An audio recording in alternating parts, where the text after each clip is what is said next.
नमस्कार, स्वागत है आपका TV9 भारतवर्ष के स्पेशल शो में। आपके साथ मैं हूं सुमेरा खान। मेरे साथ मौजूद है मेरी सहयोगी निधि और प्रीति। शुरुआत करते हैं इस बुलेटिन की इस वक्त की बड़ी खबर के साथ, जो किसान आंदोलन से जुड़ी हुई है। किसान आंदोलन पर शंभू बॉर्डर से बड़ी खबर आ रही है। किसानों ने एक दिन के संघर्ष विराम का ऐलान कर दिया है।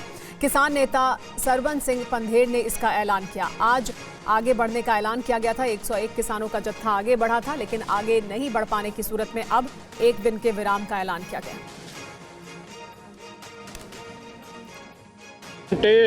जिमें उन्होंने ड्रोन सुट्टे शैलिंग की। ਹੁਣ ਤੁਹਾਨੂੰ ਵੀ ਪਤਾ ਅੱਜ ਨਵੀਂ ਸਪਰੇ ਜਿਵੇਂ ਜੀਰਾ ਸਾਹਿਬ ਨੇ ਗੱਲ ਕੀਤੀ ਸੀ ਵੀ ਨਵੀਂ ਆਈਟਮ ਲੈ ਕੇ ਆਉਂਦੀ ਹੈ ਸਰਕਾਰ। ਸਾਡੇ ਤਾਂ ਖਾਲੀ ਹੱਥ ਸੀ ਨਾ। ਜੋ ਕੁਝ ਕੋਰਟਾਂ ਨੇ ਕਿਹਾ, ਚਾਹੇ ਮਾਨਯੋਗ ਹਾਈ ਕੋਰਟ ਸੀ ਚਾਹੇ ਮਾਨਯੋਗ ਸੁਪਰੀਮ ਕੋਰਟ ਸੀ, ਤਾਂ ਉਹ ਸਾਰਾ ਕੁਝ ਸਿੱਧ ਕਰਕੇ ਵਿਖਾਤਾ ਸਰਕਾਰ ਨੇ। ਸਰਕਾਰ ਚਾਹੁੰਦੀ ਆ ਕਿਸਾਨ ਦਾ ਕੋਈ ਮਸਲਾ ਨਾ ਹੱਲ ਹੋਵੇ। ਦੇਖੋ ਪੰਧੇਰ ਸਾਹਿਬ ਨੂੰ ਜਿੱਕਣ ਉਧਰ ਪ੍ਰਸ਼ਾਸਨ ਨੇ ਗੱਲ ਰੱਖੀ ਵੀ ਅਸੀਂ ਗੱਲਬਾਤ ਕਰਨੀ ਚਾਹੁੰਦੇ ਆ, ਤੁਸੀਂ ਕਿਹਦੇ ਨਾਲ ਗੱਲ ਕਰਨੀ ਚਾਹੁੰਦੇ ਆ। ਦੋਨੇ ਫੋਰਮਾਂ ਦਾ ਇੱਕ ਮਰਨ ਵਰਤ ਤੋਂ ਇੱਕ ਅੱਜ ਦਾ ਪ੍ਰੈਸ਼ਰ ਔਰ ਸਰਕਾਰ ਇਹਦੇ ਵਿੱਚ ਬਿਲਕੁਲ ਨੰਗੀ ਹੋ ਗਈ। ਪੂਰੇ ਦੁਨੀਆ ਨੇ ਦੇਖਿਆ, ਤੁਸੀਂ ਦਿਖਾਇਆ। ਤੁਹਾਡਾ ਦੋਵੇਂ ਫੋਰਮਾਂ ਵੱਲੋਂ ਬਹੁਤ ਬਹੁਤ ਧੰਨਵਾਦ। ਮੈਂ ਇੰਨੀ ਕੁ ਗੱਲ ਰੱਖਣੀ ਸੀ ਜਿਵੇਂ ਕਿਹਾ, ਕਿਉਂਕਿ ਅਸੀਂ ਜਿਹੜੇ ਸਾਡੇ 8 ਕਿਸਾਨ ਫੱਟੜ ਹੋਏ ਨੇ, ਉਹਨਾਂ ਦੇ ਵਿੱਚ ਆਗੂ ਸਾਹਿਬਾਨ ਵੀ ਨੇ। 2 ਕਿਸਾਨ ਗੰਭੀਰ ਰੂਪ 'ਚ ਜ਼ਖਮੀ ਆ, ਉਹਨਾਂ ਦਾ ਅਸੀਂ ਪਤਾ ਵੀ ਲੈਣਾ। ਕੱਲ ਲਈ ਫਿਰ ਦੇਖਣਾ ਵੀ ਹੈ। ਇਸ ਕਰਕੇ ਕੱਲ ਦਾ ਗੈਪ ਪਾ ਕੇ ਪਰਸੋਂ ਨੂੰ ਫਿਰ 12 ਵਜੇ ਦਾ ਜਿਵੇਂ ਪੰਧੇਰ ਸਾਹਿਬ ਨੇ ਟਾਈਮ ਦਿੱਤਾ 12 ਵਜੇ आज की तरह जथा भेजा जाऊगा। हरियाणा के लीडर 2 मिनट ली। आज आपको ये मैं बताना चाहूँगा कि जो मरजीवड़ों का जथा गया था उसमें मेरा भी नंबर था, मैं भी आगे गया था। सरकार के पास, हरियाणा के प्रशासन के पास और तो कुछ कहने को नहीं था। जैसे वो पीछे कह रहे थे कि इनके ट्रैक्टर मॉडिफाई किए हुए हैं या इनकी ट्रालियों के अंदर हथियार हैं, इनसे हमारे को कोई खतरा है। आज उन्होंने एक नई बात निकाली। वो बोल रहे थे कि जो आपके पास झंडे हैं ये भाले लेकर सरकार किसान आए हैं। हमारे झंडे उनको भाले नज़र आ रहे थे। मतलब कि सीधा सीधा है कि सरकार ने कुछ ना कुछ बहाना बना के, हम जा पीसफुली रहे थे और उनको भी पता था कि ये पीसफुली जा रहे हैं, पर सरकार ने कुछ ना कुछ बहाना बना के हमारे को आगे जाने से रोकना था। जैसे पंधेर साहब ने कहा कि उनका जो पर्दा था वो आज के प्रोटेस्ट ने फाश कर दिया है कि ये समय की सरकार किसान को अपनी मांग मनवाने के लिए खाली हाथ भी दिल्ली नहीं जाने देती। ये एक बड़ा आज फेलियर कहेंगे हम हरियाणा और सेंटर सरकार का। 2 बातें कहना चाहेंगे। एक तो हम लोग जाके अब राजपुरा में अपने जो गंभीर जख्मी है उनका मालूम करेंगे। जो हमारे दोनों फोरमों का ऐलान था भी पंजाब में पंजाब भाजपा का विरोध करेंगे। उसके लिए हम सबको आह्वान करते, जहाँ भी भाजपा के लीडर जाए, जो कुछ हो रहा है हमारे साथ उनको पीसफुली सवाल करे भी है क्या कुछ हो रहा, क्यों नहीं पूरा ढंग से किया जा रहा। और दूसरा, जो पार्लियामेंट का सेशन चल रहा है, एक पत्रकार बंधु ने बोला विपक्ष के क्या कहे। मैं बोला विपक्ष और सत्ता पक्ष में एक ही लगता है। ऐसे लगता भी कोई हमारा इस देश में है ही नहीं। 350 से ऊपर MP जो देश का किसान मजदूर चुनता है और सब एक ही बोली बोलते हैं कारपोरेट की। अगर मालूम हो जाएगा कोई पार्लियामेंट में अगर किसान मजदूर का दर्दी होगा तो आपके सामने आ जाएगा। इस तरह का हमने कभी भी अपने देश में ये माहौल नहीं देखा। तो किसानों का ऐलान आपने सुना। अब आपको दिखाते हैं शंभू बॉर्डर कैसे 3 घंटों तक जंग का मैदान बना रहा। दिल्ली कूच के दौरान किसानों के विरोध प्रदर्शन की कई तस्वीरें सामने आई हैं। सबसे पहले किसानों ने पुलिस प्रशासन की ओर से लगाई गई बैरिकेडिंग तोड़ दी। कई बैरिकेड को उठाकर दूसरी तरफ रख दिया गया। बैरिकेडिंग तोड़ने के बाद किसानों ने कटीले तार भी उखाड़ दिए। तस्वीरों में देखा जा सकता है कि कैसे एक साथ कई किसानों ने कटीले तार को उखाड़ फेंका। कटीले तार उखाड़ने के बाद हरियाणा पुलिस ने किसानों को चेतावनी दी, लेकिन किसानों ने पुलिस की चेतावनी को अनदेखा कर दिया। इसके बाद पुलिस की तरफ से आंसू गैस के गोले छोड़े गए। आंसू गैस के गोले छोड़े जाने के बाद हर तरफ धुआं ही धुआं नजर आया। इस दौरान मौके पर एम्बुलेंस भी बुलाई गई। दरअसल शंभू बॉर्डर पर 3 लेयर बैरिकेडिंग है। हरियाणा पुलिस ने सीमेंट की पक्की दीवार बना रखी है। पुलिस और पैरामिलिट्री फोर्स तैनात है। पुल के नीचे पुलिस और पैरामिलिट्री फोर्स के करीब 1000 जवान तैनात हैं। वज्र वाहन और एम्बुलेंस भी मौजूद हैं। शंभू बॉर्डर पर आज जब प्रदर्शनकारी किसानों और पुलिस के बीच जमकर संघर्ष हुआ तब वहां क्या क्या हुआ, देखिए TV9 संवाददाता जितेंद्र भाटी की ये रिपोर्ट। एक बार फिर से देखिए, यहाँ पर आंसू गैस का गोला जो है वो यहाँ पर फेंका गया है और लगातार किसानों को पीछे करने के लिए हरियाणा पुलिस आंसू गैस के गोले का इस्तेमाल यहाँ पर कर रही है। तो तस्वीरें आपको दिखा रहे हैं हम TV9 भारत से, किस तरीके से एक बार फिर से शंभू बॉर्डर पर किसान और जो जवान हैं उनके बीच में टकराव देखने को मिल रहा है। आंसू गैस का इस्तेमाल लगातार यहाँ पर किया जा रहा है ताकि किसान पीछे। देखिए एक बार फिर से यहाँ पर आंसू गैस का गोला आया, हालांकि तब के लिए थोड़ा सा किसान पीछे जरूर हटते हैं, लेकिन उसके बाद आप देखेंगे तो किसान फिर से आगे चले जाते हैं।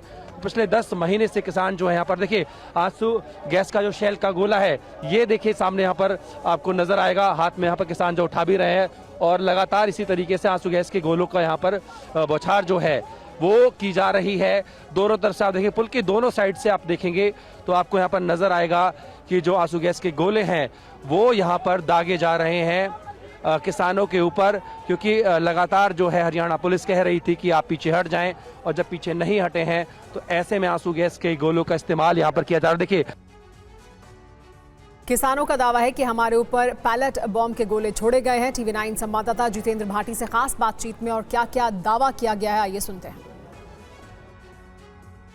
देखिए इस तरीके के टीयर गैस के गोले जो हैं वो चलाए गए हैं। आपके हाथ में क्या नाम है आपका? मेरा नाम कमर दलीप है जी, किसान मजदूर संघर्ष। क्या चीज़ है ये पैलेट बम है जी, जिसमें से पैलेट स्टील की गोलियां निकलती हैं। तो कैसे आइडेंटिफाई किया? क्योंकि पहले भी हम पे चल चुके हैं जी, पहले भी हम पे चल चुके हैं, हमने चलते देखे हैं और इसमें से पैलेट्स जो निकलती हैं वो लोगों को लगती देखी हैं, इंजरी होती देखी है। आज एक हमारा किसान था जो वो हैवीली इंजर्ड हुआ है, उसे हैवी ब्लीडिंग हो रही है, वहाँ उसको राजपुरा लेके लगने से अभी उसके साथ में जो किसान थे उनका दावा था कि उनको गोली लगी है। कितने चले हैं ऐसे जी? मेरे पास तो ये 3 का है, अभी ये 3 नहीं ये दर्जनों चले हैं। और अभी जो खास तौर पे इस पे आएंगे जो ये एक्सपायरी डेट वाला जो चलाया गया है, आंसू गैस चलाया गया, एक्सपायरी डेट इसलिए चलाया जाता है ताकि जे जो है इसका रिकॉर्ड ना देना पड़े। इस पे आप देख सकते हैं इधर वाली साइड लेबल है, इस जिधर साइड पे एक्सपायरी होती है उस पे लेबल नहीं है। और जे जो है ना ये आतंकवादियों को घर से निकालने के लिए उनको चलाया जाता है। इधर केंद्रीय कृषि मंत्री शिवराज सिंह चौहान ने आज राज्यसभा में किसानों के MSP के मुद्दे पर जवाब दिया। कांग्रेस नेता जयराम रमेश ने सरकार से सवाल पूछा था। आदरणीय जयराम रमेश जी का मैं बहुत आदर करता हूं। उन्होंने पूछा है कि MSP के बारे में उनकी राय, मेरी राय क्या है। बहुत पवित्र राय है। हम 50% लागत का 50% से ज़्यादा मिनिमम सपोर्ट प्राइस तय करेंगे और खरीदने का भी काम करेंगे। आपने नहीं खरीदा, मैं एक एक आंकड़ा पढ़ के बता सकता हूं। कांग्रेस की जब सरकार थी कभी MSP पे आपने खरीद नहीं की। किसान खून के आंसू रोता था, लेकिन मेरे लिए किसानों की सेवा भगवान की पूजा है और यही मान के उनकी सेवा के काम में निरंतर लगे रहेंगे। MSP पर किसानों को उत्पाद खरीदा है और अब भी पूरा उत्पाद खरीदेंगे और 1 दिन में 2 दिन का काम करेंगे। और आपने जो अपेक्षा व्यक्त की है, मेरी कोशिश रहेगी संपूर्ण सामर्थ्य और क्षमता झोंक के काम करके अपने किसानों की सेवा कर सके और कृषि के परिदृश्य को और बेहतर बना सके। विकसित भारत का संकल्प लिया है प्रधानमंत्री नरेंद्र मोदी जी ने, उसी का एक रोड मैप कृषि में भी हमने बनाया है, उसको पूरा करने में कोई कसर नहीं छोड़ेंगे।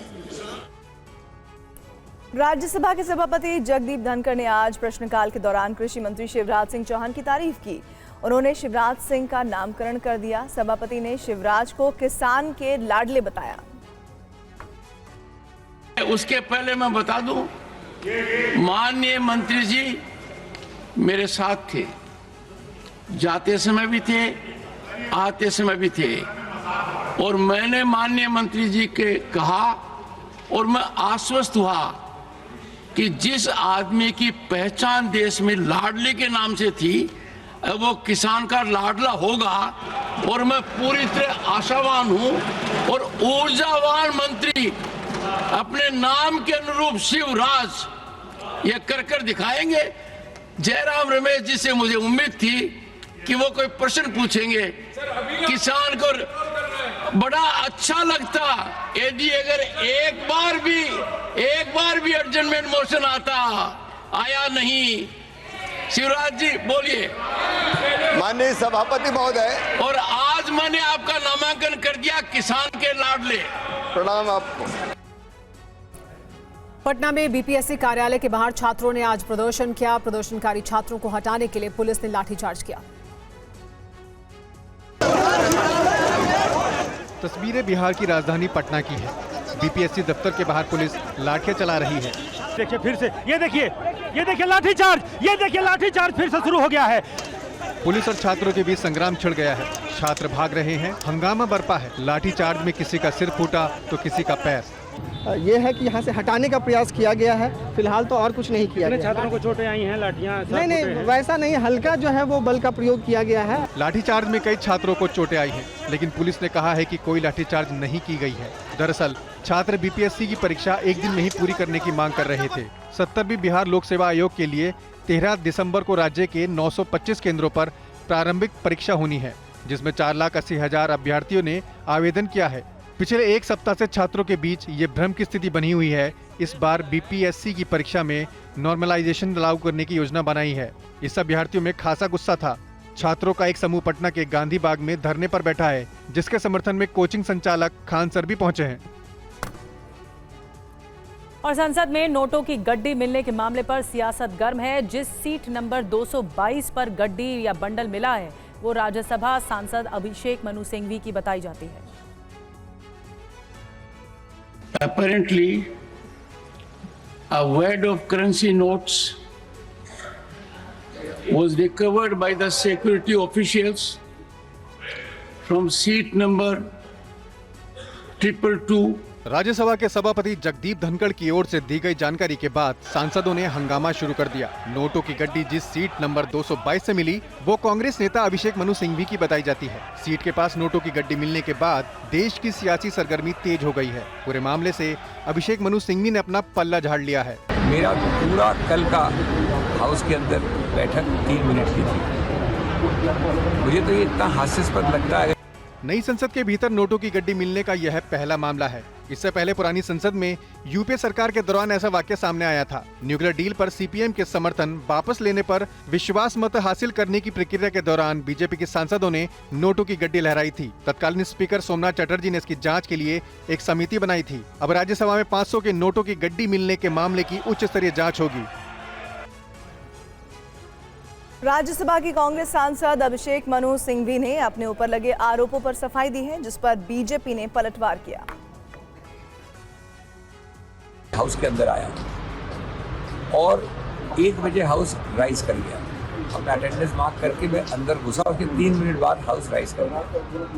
1 से 1:30 तक मैंने मिस्टर अयोध्या प्रसाद के साथ लंच लिया संगम कैंटीन में, और 1:30 बजे मैं वापस सुप्रीम कोर्ट आ गया, क्योंकि कोई महत्वपूर्ण मामला था। 2 बजे मेरा पूरा कल का हाउस के अंदर बैठक 3 मिनट की थी।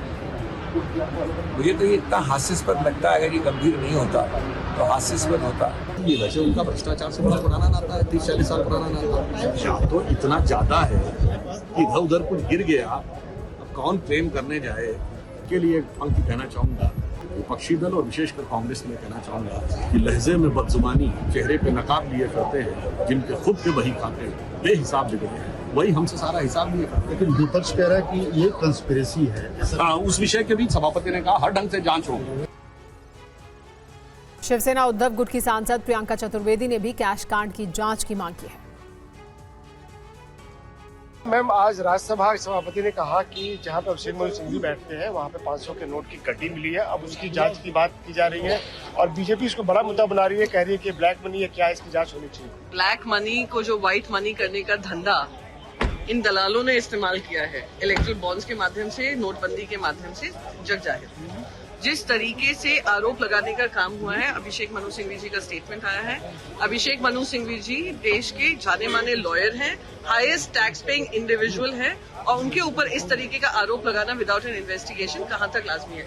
मेरा बस एक सवाल है, अगर इन्वेस्टिगेशन के दायरे में है, आप एफबीआई को लाओ, आप सीबीआई को लाओ, आप फोरेंसिक्स एक्सपर्ट्स को लाओ, आप इंटरपोल को ले आओ, पर अभी इन्वेस्टिगेशन का विषय बनना ही चाहिए कि ये वहां पे कैश कैसे पाया। उनका तो कहना है कि उनका है नहीं, उसलिए 500 का एक नोट तो वही, जब अगर वो क्लियरली कह रहे हैं तो किसने आकर वहां पर रखा। सबसे सेफेस्ट बिल्डिंग है देश की, सीसीटीवी 24 घंटे रहता है कार्यरत, उस पे से पता करिए।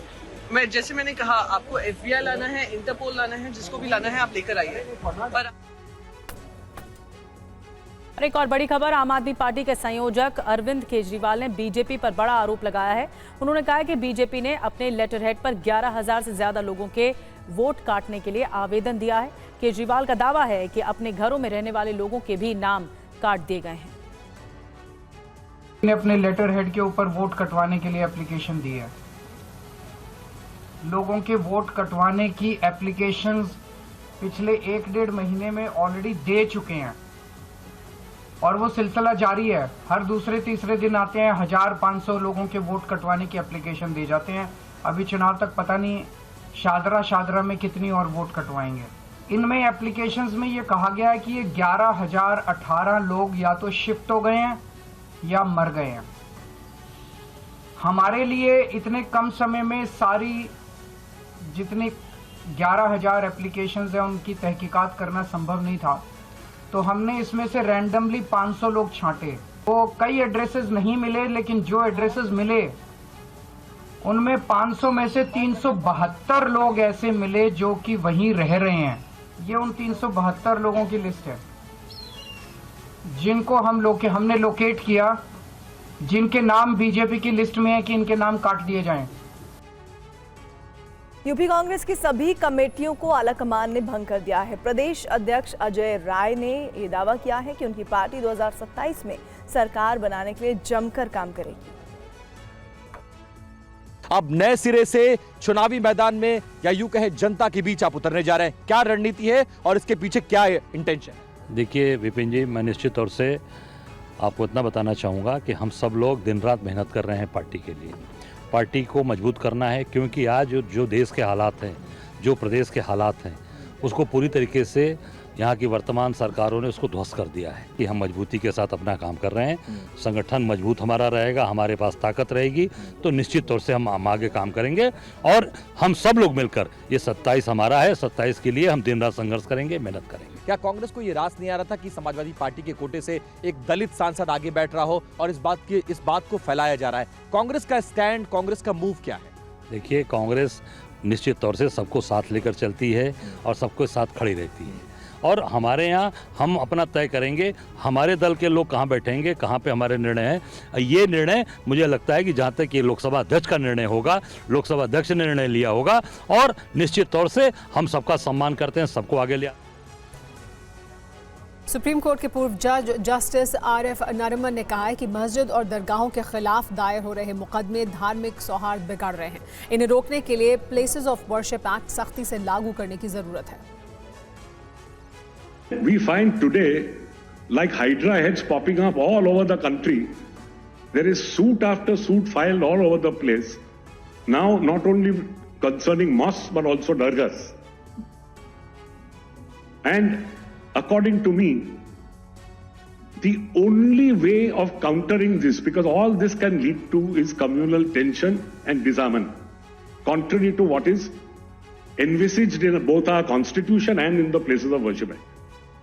The only way to scotch all this and to cauterize all these Hydra heads is by applying these 5 pages in this very judgment and having it read out before each district court and high court, because these 5 pages is a declaration of law by the Supreme Court which binds each of them. And once this is done, it is clear that the Places of Worship Act will take its due course.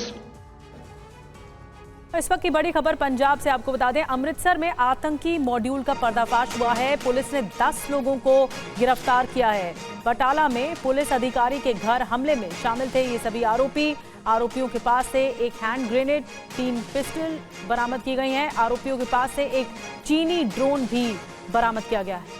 Pakistan में मौजूद आतंकी हरविंदर रिंदा और विदेशी धरती पर मौजूद आतंकी happy Passia, जीवन फौजी सहित अन्य आरोपियों के जरिए ये ऑपरेटर मौजूद थे जो आतंकी मॉड्यूल को अंजाम तक पहुंचा रहे थे। तो 10 लोगों को पुलिस ने गिरफ्तार किया है। बड़ी गिरफ्तारी हुई है। इस मामले में बताया जा रहा है ये सभी 10 लोग जो आतंकी हरविंदर रिंदा है, विदेशी धरती पर जो मौजूद आतंकी है, उनसे संपर्क में थे। इनके पास से हथियार की बरामदगी हुई है, हैंड ग्रेनेड बरामद हुआ है। जितेंद्र शर्मा और ज्यादा जानकारी के साथ हमारे साथ फोन लाइन पर इस वक्त जुड़ गए हैं। जितेंद्र, एक बड़े आतंकी मॉड्यूल का खुलासा हुआ है। इस मामले में 10 लोगों की गिरफ्तारी हुई, क्या पता लगा इनसे? जी बिल्कुल, देखिए बब्बर खालसा आतंकी संगठन से जुड़ा हुआ ये पूरा मॉड्यूल है। 10 लोगों की इसमें गिरफ्तारी की गई है। ये दरअसल क्रॉस बॉर्डर मॉड्यूल था जिसके बारे में अमृतसर पुलिस को पता चला और उसके बाद अमृतसर पुलिस ने बाकायदा रेड कर इन सभी 10 संदिग्धों की गिरफ्तारी की है। बताया जा रहा है कि पाकिस्तान में मौजूद हरविंदर सिंह रिंदा और इसके अलावा जो हैप्पी पासिया है, इसके द्वारा इस पूरे मॉड्यूल को चलाया जा रहा था, ऑपरेट किया जा रहा था और साथ ही एक बड़ी आतंकी वारदात को पंजाब के अंदर अंजाम देने के लोग तलाश में लगे हुए थे। इनके पास एक चाइना में ड्रोन और इसके अलावा 3 पिस्टल बरामद की गई हैं। साथ ही पता ये भी चला है कि हाल ही में चंडीगढ़ में एक पूर्व अधिकारी के घर के पास जो ब्लास्ट किया गया था वो भी हैप्पी पासिया के कहने पर इन्हीं आतंकियों ने किया था। इसके अलावा पता ये भी चला है कि इन्होंने पंजाब के अंदर एक पुलिस स्टेशन को उड़ाने की धमकी दी थी, जिसके लिए इन्होंने बाकायदा एक पोस्ट, सोशल मीडिया पोस्ट भी किया था। तो फिलहाल इस मॉड्यूल की गिरफ्तारी के बाद कई अहम वारदातों का खुलासा हुआ है। जी बहुत बहुत शुक्रिया जितेंद्र, आपका नजर बना के रखिए। अहम जानकारी जितेंद्र बता रहे हैं कि आने वाले दिनों में और गिरफ्तारियां हो सकती हैं जो इसी आतंकी मॉड्यूल का इस्तेमाल कर रहे थे। और भारतीय सेना खुद कामिकाजी ड्रोन बना रही है। ये ड्रोन दुश्मन के इलाके में घुसकर उसे खत्म करने में पूरी तरह से सक्षम होगा। ये भारत का स्वदेशी ड्रोन है। इसमें घरेलू सिस्टम लगाया गया है। ये मानव रहित ड्रोन टारगेट पर जाकर नष्ट हो जाता है। भारतीय सेना की खड़गा कोर ने ये स्वदेशी ड्रोन बनाए हैं, इसलिए इन्हें नाम दिया गया है खड़गा कामकाजी ड्रोन। खड़गा कामिकाजी ड्रोन लगभग 30,000 रुपए की कॉस्ट से बनकर तैयार हुआ है। यानी ये कम लागत वाला प्रभावी ड्रोन है। वजन में बेहद हल्का, क्विक लॉन्च और हवाई टारगेट करने में आसान है। ये आर्मी के ग्राउंड ऑपरेशन के समय दुश्मन की खुफिया जानकारी इकट्ठा कर सकता है। साथ ही निगरानी और टोही भूमिकाओं के साथ साथ दुश्मन बलों पर कामिकाजे यानी अटैकिंग हमलों को अंजाम देने में सक्षम है। ये एक हाई डेफिनेशन कैमरे से लैस है। इसमें जीपीएस नेविगेशन सिस्टम लगाया गया है। दुश्मन के रडार को चकमा दे सकता है और इसमें दुश्मन के इलेक्ट्रोमैग्नेटिक स्पेक्ट्रम जैमिंग के लिए जवाबी उपाय भी है। इस तरह के ड्रोन रूस, यूक्रेन और गाजा में इजरायल हमास संघर्ष में इस्तेमाल हो रहे हैं। यूक्रेन ने इनका उपयोग रूस की पैदल सेना और बख्तरबंद वाहनों को टारगेट करने के लिए बड़े पैमाने पर किया है। भारत पाकिस्तान अंतर्राष्ट्रीय सीमा के इलाके में चुनाव वीरता स्तंभ बनाया गया है, जो सेना के शूरवीरों की गाथा है। TV9 संवाददाता अंकित भट्ट की एक ग्राउंड रिपोर्ट देखिए। भारतीय सेना की वीरता और शौर्य का प्रतीक है ये चिनाब वीरता स्तंभ, जिसको आज खुद GOC टाइगर डिवीजन की तरफ से इनॉग्रेट किया जा रहा है। तस्वीरों में आप देख सकते हैं जिस जगह पे मैं मौजूद हूँ ये मकवाल का इलाका है। तारीख 5 और 6 दिसंबर 1971 की दरमियानी रात, जहां पर भारतीय सेना की तरफ से ऑपरेशन चिकन नेक को लॉन्च किया गया और इसी ऑपरेशन के तहत इंटेंसिफाई जो ऑपरेशन था सेना की तरफ से लॉन्च किया गया और 7 तारीख को चिकन नेक का पूरा इलाका जो था वो भारतीय सेना के कब्जे में था। और यहीं पर ऑपरेशन चिकन नेक को 5 और 6 की दरमियानी रात, दिसंबर का महीना और साल 1971 था। और इसी दिन जब भारतीय सेना ने लॉन्च किया और 7 तारीख को सूरज की पहली किरण के साथ जो सेना थी उसने पूरी तरीके से चिकन नेक इलाके में अपना कब्जा जमाया। आगे बढ़ेंगे। इसरो इस महीने के अंत तक एक बड़े अंतरिक्ष मिशन पर काम कर रहा है। प्रोबास 3 मिशन की सफलता के बाद इसकी घोषणा की गई है। इसरो की कामयाबी की एक और उड़ान है। आंध्र प्रदेश के श्रीहरिकोटा से PSLV C-59 सैटेलाइट प्रोबा 3 को सफलतापूर्वक लॉन्च किया गया। यह दुनिया का पहला प्रेसिशन फॉर्मेशन फ्लाइंग सैटेलाइट है। प्रोबा 3 अंतरिक्ष यानी न्यू स्पेस इंडिया लिमिटेड की कमर्शियल मिशन के तहत 2 सैटेलाइट को ले जा रहा है। इस मिशन से सूरज के कोरोना और उसकी वजह से बदलने वाले अंतरिक्ष के मौसम के अध्ययन में मदद मिलेगी। प्रोबा 3 की सफलता के बाद इसरो के अध्यक्ष S सोमनाथ ने कहा है कि भारतीय अंतरिक्ष अनुसंधान संगठन ध्रुवीय उपग्रह प्रक्षेपण यान पर स्पेडैक्स नामक स्पेस डॉकिंग प्रयोग के लिए मिशन की तैयारी कर रहा है। रॉकेट अभी तैयार किया जा रहा है जो दिसंबर तक तैयार हो जाएगा।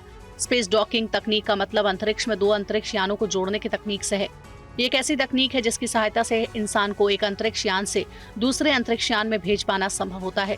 डॉकिंग में अंतरिक्ष यान अपने आप ही स्टेशन से जुड़ सकता है। वैज्ञानिकों की माने तो ये तकनीक भारत को अपना अंतरिक्ष स्टेशन बनाने और चंद्रयान 4 परियोजना में मदद करेगी। पश्चिम बंगाल से बड़ी खबर आ रही है, जहां रेप केस में 62 दिन में मौत की सजा की बात कही गई है। नाबालिग से रेप मामले पर कोर्ट ने सुनाई है ये सजा मिलने के बाद ममता बनर्जी का पोस्ट, 2 महीने से कम वक्त में दोष सिद्धि और सजा का प्रावधान। महिला अपराध के प्रति जीरो टॉलरेंस की नीति को अपनाते हुए ममता बनर्जी की सरकार, जिसने ये बात अहम तौर पर रख दी है।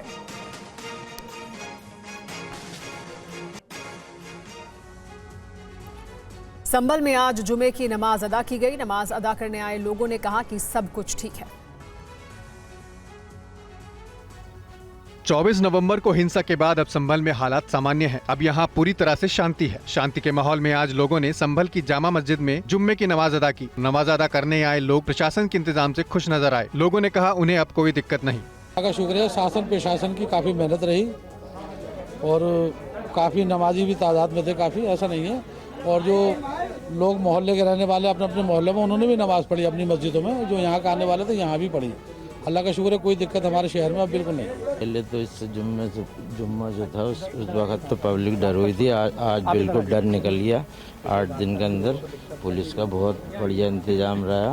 लोग तो हमारी सेफ्टी के लिए होते हैं ना जी, इनके इंतजाम बेहतर है सर, ताकि इनको हमेशा कोशिश यही रहती है इनकी कि कोई भी ऐसा काम नहीं हो पाए जिससे कि परेशानी आए।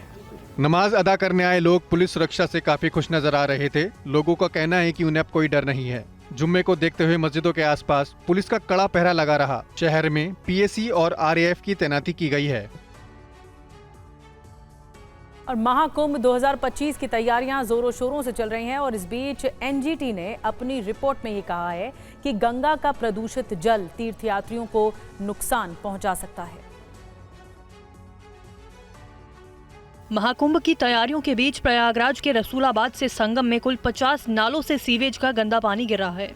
इसे लेकर नेशनल ग्रीन ट्रिब्यूनल ने चेतावनी जारी कर दी है, जिसमें कहा गया है कि प्रयागराज में गंगा नदी में सीवेज से गिरने वाले पानी और गंदगी को रोका जाना चाहिए। सीवेज के बहाव को प्रभावी तरीके से रोका जाना चाहिए। एनजीटी ने कहा कि अगर इसे नहीं रोका गया तो लोगों के स्वास्थ्य पर असर पड़ेगा।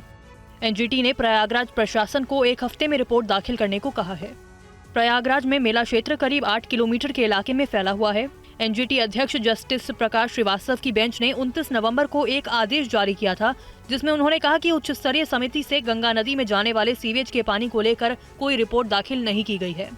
एनजीटी के इस विषय को गंभीरता से लेते हुए उन्होंने कहा कि कुंभ मेले के शुरू होने से पहले गंगा नदी में पानी के गंदे प्रवाह को रोकने के लिए जल्द से जल्द कदम उठाए जाने चाहिए। इस मामले की अगली सुनवाई के लिए 9 दिसंबर का दिन तय किया गया है। आर्टिकल 370 हटने के बाद से जम्मू कश्मीर में विकास की रफ्तार तेज हुई है। मोदी सरकार राज्य के ग्रामीण इंफ्रास्ट्रक्चर को बेहतर बनाने पर जोर दे रही है। पिछले 5 साल में कश्मीर की तस्वीर में बड़ा बदलाव आया है। इसी पर ये रिपोर्ट देखिए।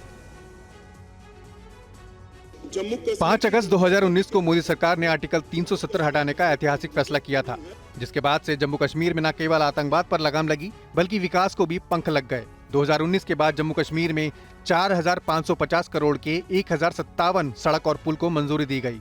जम्मू कश्मीर में इंफ्रास्ट्रक्चर विकास में प्रधानमंत्री ग्राम सड़क योजना की अहम भूमिका रही। ग्रामीण विकास मंत्रालय के मुताबिक जम्मू कश्मीर में प्रधानमंत्री ग्राम सड़क योजना 2001-2002 में लॉन्च की गई थी।